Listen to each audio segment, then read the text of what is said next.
Hi hello నమస్తే welcome to my channel. ఈ channel కొత్తగా చూస్తున్నట్టయితే ముందుగా సబ్స్క్రైబ్ చేసుకోండి. అలాగే నేను చెప్పే వీడియోని అందరికీ షేర్ చేయండి భయ. అయితే ఈరోజు మన టాపిక్ వచ్చేసి మన జిమ్ఖానా యూఎస్ రివ్యూ అయితే చెప్పబోతున్నాను భయ. నిజానికి సినిమా చాలా అద్భుతంగా ఉంది అంటే చాలా తక్కువ అనే విషయం అని చెప్పొచ్చు.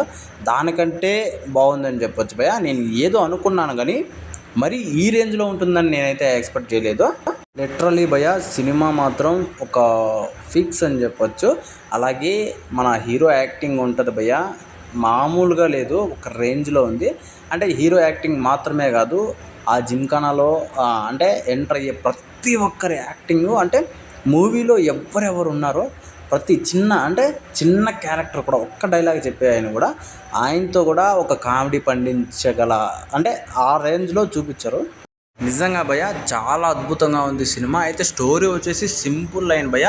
వీళ్ళు అంటే పరంబోగ్గా తిరుగుతూ ఉంటారు, కాకపోతే వీళ్ళకి బాక్సింగ్ నేర్చుకోవాలనే ఒక కోరిక అయితే ఉంటుంది. అలాగే ఈ జిమ్ఖానా అనే ప్లేస్లో వీళ్ళు అంటే ట్రైనింగ్ తీసుకోవాలని చెప్పేసి అనుకుంటారు. ఓకే, ట్రైనింగ్ అంతా తీసుకుంటారు, కాకపోతే అది వివాదాల్లో ఉంటుంది. అది వేరే వాళ్ళు నొక్కేయాలని చూస్తుంటారు ఆ ప్లేస్ని. అయితే దాన్ని మన హీరో కావచ్చు, మన హీరో వాళ్ళ టీం కావచ్చు ఎలా మళ్ళీ అంటే వెనక్కి తెచ్చారు అది ఇది అనేది ఈ స్టోరీ భయ. స్టోరీ అయితే సింపుల్గా ఉన్నా కూడా వాళ్ళ పర్ఫార్మెన్స్తో ఒక్కొక్కరికి మెంటల్ ఎక్కిచ్చారని చెప్పొచ్చు. చాలా విలేజ్గా ఉంటుంది. ఎంటర్టైన్మెంట్ అయితే ఫుల్ లెంత్ ఎంటర్టైన్మెంట్ ఉంటుంది సినిమాలో. ఎక్కడ కూడా ఒక చిన్న బోర్ ఉంది అనే టైపే ఉంటుంది. ఇంకా ఇంటర్వల్ బ్యాక్గ్రాఫ్ అయితే ఇంకా ఫిక్స్ ఉంటుంది.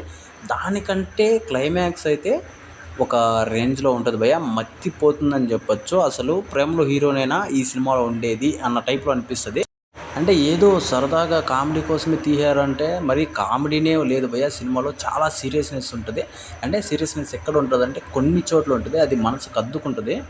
నిజంగా భయ ఎక్కడ కూడా మనకు సినిమాలో బోర్ అయితే కొట్టదు భయ. ఇంకా బ్యాక్గ్రౌండ్ మ్యూజిక్ ఉంటుంది భయ, అది ఇంకా సూపర్ ఉంటుంది. సినిమాకి ప్రతి ఒక్కటి ప్లస్ అయిందనే చెప్పొచ్చు భయ. చాలా బాగుంది సినిమా. థియేటర్లో చూడండి, మర్చిపోకుండా తప్పకుండా దయచేసి.